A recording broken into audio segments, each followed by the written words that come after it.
Hello, the name is Toiki Porky, and today I'm reviewing the first episode of The Last of Us TV series, made by the creator and writer of Chernobyl, Craig Mason, alongside Neil Druckmann, the creative director behind the video game, The Last of Us.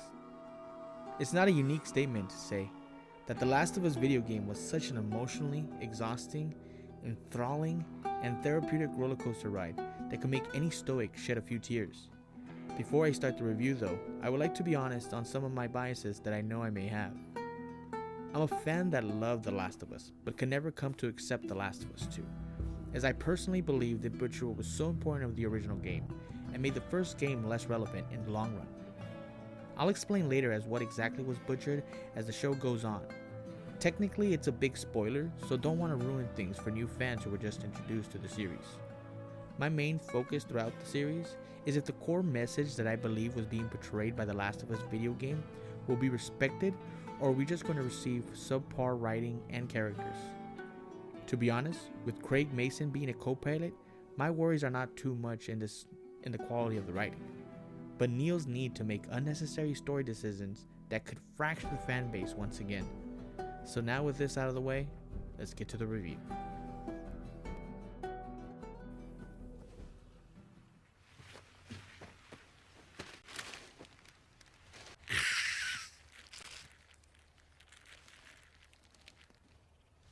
Oh, tight, yeah! Okay, let's be honest here. If this first episode's setting the stage of what we're gonna get for the rest of the season, we're in for something very special, and I'm all for it. I ain't no hater. I love good media. So Joel, Pedro Pascal, what can I say? Absolutely amazing. Nico Parker as Sarah Miller, she was so awesome. She was so wholesome. I loved her, man. What a good daughter, man. If I lost her, I would be absolutely pissed off as much as Joel is in this freaking movie. He's so pissed. Oh man, Gabriel Luna as Tommy. Their family dynamic, the breakfast scene, so wholesome. Like I was just smiling the whole entire time. And then when I remembered what their demise was, I'm like, oh man. Oh, it hurt me. But I was still like, let's go. Maybe something will change. This is the one time I hope that the writers change something, but no, they didn't. They followed through with Sarah's demise and Joel's anger, bitter rage slowly building up inside him. But yeah, I gave that opening segment 100%. And then there was a scientist scene before that with what's his name? John Hannah. Yeah, from the Mummy. That guy's awesome. He's talking about how fungi more dangerous than viral infections, and he's like, hey, if it gets warmer, 1968, he's like 1968, he's like, if it gets warmer in the future, fungi might be a bigger problem. And you know what, 2003 clearly was a bigger problem. So yeah, that opening segment 100%, I loved it. Now skip 20 years into the future, 2023 current timeline. So 20 years has passed. There's a girl outside the quarantine zone.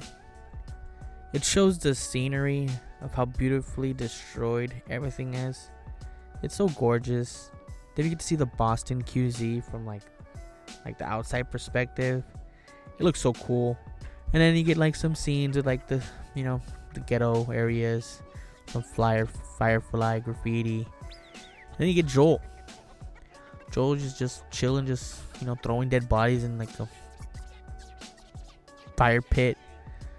And then some ladies oh, I can't throw that little girl. And Joel looks at the little girl from earlier. She's dead. She was infected.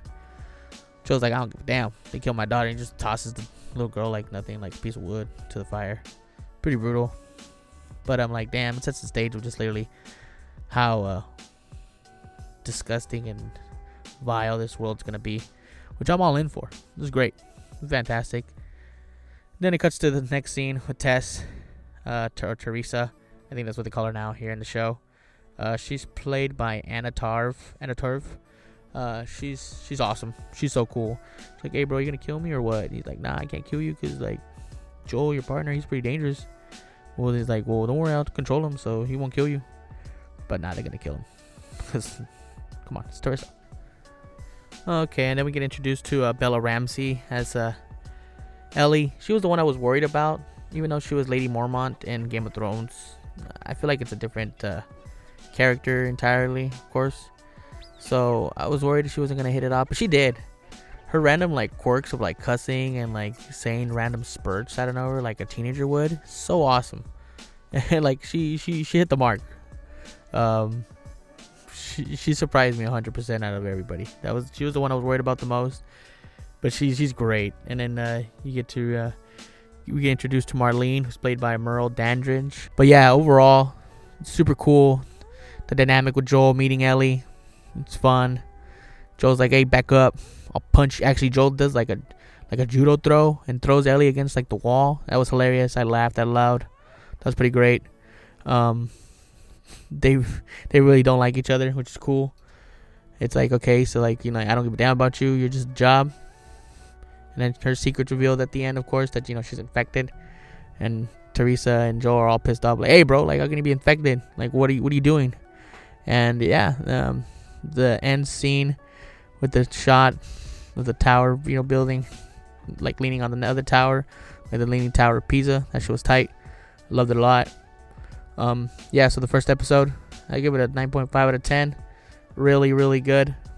Why do I give it a 9.5 and not a 10 out of 10? I have to wait a week, so 0.5 taken off. You have to make me wait a whole week for the next episode. So yeah, so if you like the video, like and subscribe. I'll continue doing this on a weekly basis, releasing videos. This is Stoiky Porky Reviews, The Last of Us Season 1, Episode 1, 9.5 out of 10. See y'all next week. Thank you very much. Bye-bye.